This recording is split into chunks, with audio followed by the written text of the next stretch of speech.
Hi అండి, welcome back to my channel. ఈరోజు మీకోసం ఎగ్ లాలీపాప్ ఎలా తయారు చేయాలో చూపిస్తానండి. ఇప్పుడు మనం బాయిల్డ్ ఎగ్ అవే కాకుండా ఈ విధంగా ఒకసారి ట్రై చేసి చూడండి, చాలా టేస్టీగా ఉంటుంది. నేను వచ్చేసి ఒక 10 పచ్చిమిరకాయలు సన్నగా కోసి పెట్టుకున్నాను. అలాగే ఉల్లిగడ్డ కూడా సన్నగా కట్ చేశాను. ఆ కొత్తిమీర సన్నగా కట్ చేసుకొని ఒక బౌల్లో వేసుకున్నానండి. ఎగ్గులు అనేవి బాయిల్ చేసి పెట్టుకున్నాను అండి. ఇవి వచ్చేసి ఒక 10 ఎగ్స్ అండి. చూడండి నేను ఎలా తురుముతున్నానో. ఎగ్స్ అన్నీ ఈ విధంగా తురుముకొని పెట్టుకోవాలి.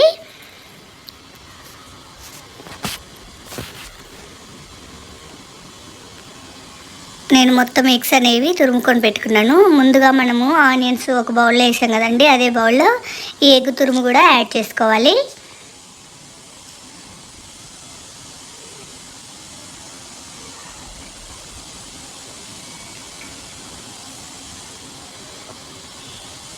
ఇందులో కొంచెం 2 స్పూన్లు వచ్చేసి కార్న్ఫ్లవర్ వేసానండి.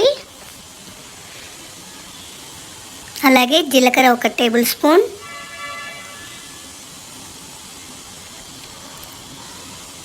మిరియాల పొడి 2 టేబుల్ స్పూన్లు,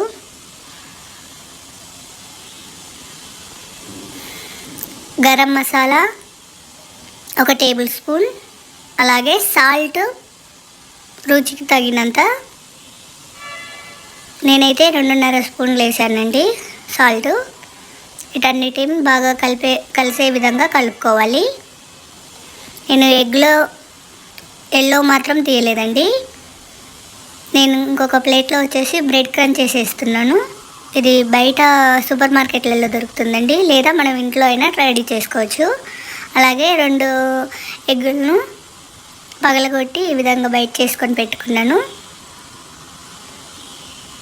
చూడండి నేను ఎగ్స్ అనేవి ఈ విధంగా రౌండ్ చేసి పెట్టుకున్నాను. టూత్ పిక్ను ఇలా కుచ్చి పెట్టాలి.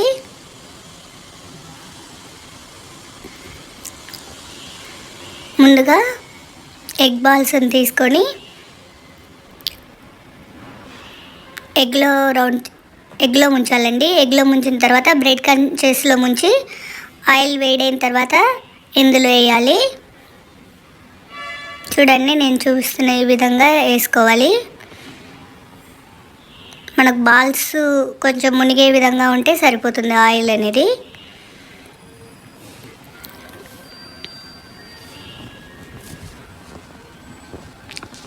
ఇలా ఒకదాని తర్వాత ఒకటి అన్నీ వేసుకొని చక్కగా ఎర్రగా అయ్యేంతవరకు వేపుకోవాలండి. నాకు ఎగ్స్ బాల్స్ అనేవి రెడీ అయ్యి చూడండి ఈ విధంగా రెడీ చేసుకొని సాస్తో తింటే చాలా టేస్టీగా ఉంటుంది. పిల్లలు చాలా ఇష్టపడతారు. Thank you for watching.